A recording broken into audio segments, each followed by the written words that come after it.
খাওয়া মরে মরুক, কিরমির বিছন শেষ। সালাম আলাইকুম চাচা। কিছু কইলা? সালাম দিছি। ভালো আছি। ও আল্লাহ রাখছে ভালোই। তুমি তো তুমি কি ওষুধ দিলা? এই যে আমাকে যে ওষুধ দিছো তুমি, হ্যাঁ, খ্যাত তো ময়ূরে শ্বাস আমার জইলা গেছে খ্যাত। কে পোকা মরে নাই? পোকা মরে নাই। এই ওষুধ দেওয়ার পরে 100% গ্যারান্টি পোকা মরবো। পোকা মরে সাব হয়ে যাবো। পোকা তো মরছে, আমারও পোকা মরছে, খ্যাত তো পুরো জইলা গেছে। তো খেত না বললে গেলে তোমার পোকা মরবো কেমনে? খেত যদি না মরে তাহলে পোকা মরবো। তো এইটা তো খেত মরবো, পোকা মরবো, পোকার বংশ শেষ। 100% গ্যারান্টি যে পোকার বংশ। ওই যে কথা হলো নাই যে ছাওয়া মরে মরুক, কিরমির বিছন শেষ।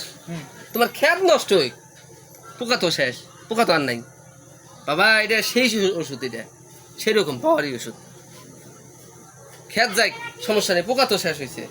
খুশি হয়েছ না? হ্যাঁ, আমারও পোকা মরছে তো। খুশি থেকো, কারণ যত জনের দিছি সবাই খুশি হয়েছে। আবার কি হয় হোক, কিন্তু পোকার ডিউ শেষ।